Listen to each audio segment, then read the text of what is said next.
Hi, welcome back to the channel. If you've been following my videos for a while, you'll know that I always try to put a smile on everybody's face. Maybe the content that I'm delivering isn't always the most uplifting, but I always try to leave you with something that makes you feel warm-hearted, maybe puts a little smirk on your face. And in the early days when I was making my videos, I looked for press articles, stories that I thought were amusing, that would give you that little bit of fat satisfaction and leave you thinking, yeah, that was quite good fun. And I thought it was worth revisiting some of those stories. So in today's video, I'll share with you some of them. And please accept my apologies in advance for the quality of the audio and the video here. These were in the early days when I was making videos, so I didn't have a proper camera, I didn't have the proper lighting, I didn't even have a microphone in some of these videos. But I think the stories are quite amusing and hopefully you'll enjoy it and it will put a smile on your face. And finally today, I'll finish off with a story about the Pope. So the Pope was caught on camera this week making a late night visit to a record shop. And apparently he's a big music fan and he misses the fact that he used to be able to go out and about in Buenos Aires when he was back at home before he became the Pope. And he really wanted to go and see this new record shop that had been refurbished. So he popped in to pick up a few CDs, but unfortunately somebody caught him on their camera phone and posted the video worldwide. So we've got some images of the Pope leaving a record store with a CD in his hand. And the question that I had for everybody was, what do you think that CD was? So I've got a few suggestions, but I'll be interested to hear from you in the comments as to what you think. So my top three that I've come up with are Heaven is a Place on Earth by Belinda Carlisle, Knocking on Heaven's Door by Eric Clapton, or Stairway to Heaven by Led Zeppelin. But please let me know what you think the Pope was buying on Tuesday night this week.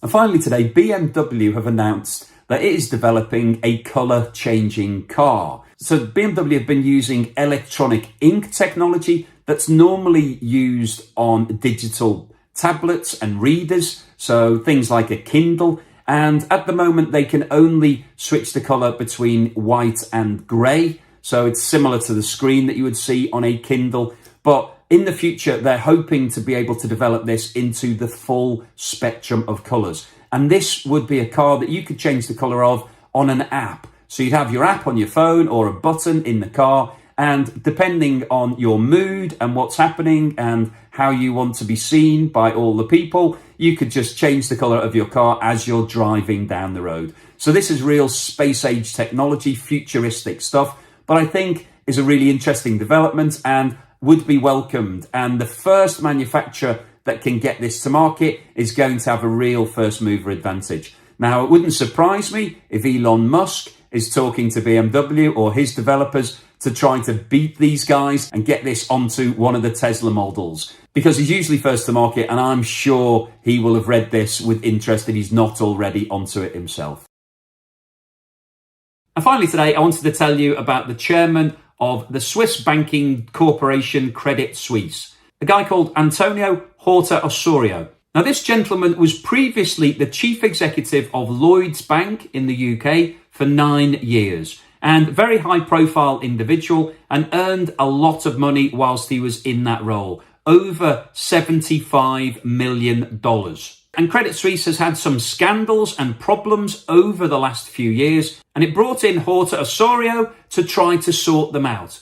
So the bank had had a number of financial scandals. They'd invested a lot of clients' money into two funds, both of which collapsed and went bankrupt, and they lost billions on behalf of their clients. And alongside that, they also provided a $1.3 billion loan to Mozambique that was referred to as a tuna bond to help develop the tuna fishing industry in Mozambique. But it turned out that a lot of that money was used illegally on gunships and other activities, and that over 200 million had been used for kickbacks, including 50 million to Credit Suisse bankers themselves.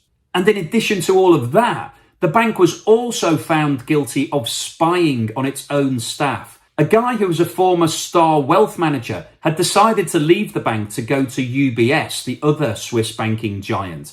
And he found himself being followed one day in Zurich by a guy, and he confronted him, and it turned out he was a private investigator who'd been hired by Credit Suisse to follow him and his wife to see what they were up to. And as that scandal broke, it turned out that Credit Suisse had hired a number of private investigators to follow a lot of senior executives in the bank. So Credit Suisse decided they needed to bring somebody in to sort out all of these messes and to put the bank back where it belongs in the highly regarded world of Swiss banking. But unfortunately, Mr. Horta Osorio has now had to resign himself due to a number of errors of judgment. It turns out that whilst the COVID restrictions were being imposed in the UK, he decided to fly into the country to watch the Wimbledon tennis finals and ignore all of the quarantine and isolation rules that were in place at that time. In addition to that, he then flew into Switzerland on the 28th of November at a time when the Swiss had imposed a mandatory 10-day quarantine for anybody arriving in the country, and he then flew out again 3 days later. An investigation was started within the bank, but Mr. Horta Osorio has now resigned from his position of chairman, where he was being paid over $5 million per year. Now, this isn't the first time that he's been in a slightly awkward position. Back in 2016, when he was chief executive of Lloyds Bank, he was accused of having an affair whilst on a business trip to Singapore by a national newspaper who published photographs of him.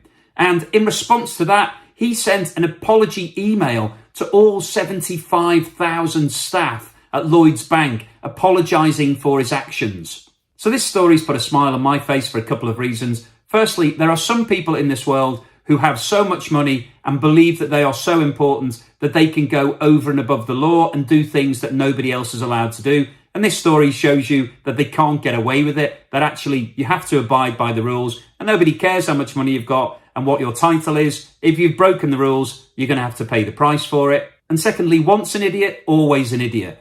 If you're caught out in a highly embarrassing situation by a national newspaper and that leads to you having to send an apology to 75,000 people, then you would make sure that for the rest of your life, you did everything by the book and didn't get yourself back into a position where you're going to be exposed to the international press as being a repeat idiot. And it beggars belief that somebody would be so stupid to go out and do something like this, not once, but twice, and possibly even more times that we don't know about, and then get himself splashed across the international press and all over the internet as being a grade A idiot.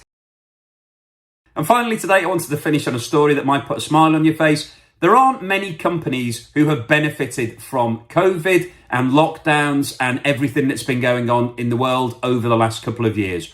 But one business that has done fantastically well is Crocs. And Crocs, if you're not familiar with the brand, are the guys who make rubber clogs. So these are very comfortable, soft loungewear. Sometimes you see them on the beach, but they're very casual and they tend to be a bit of a black and white situation. You either love them or you hate them. A lot of people can't stand Crocs, but there's a huge section of society who absolutely love them. And the pandemic has been absolutely fantastic for Crocs because people can wear these things the whole time. They don't have to go out. There's no embarrassment factor.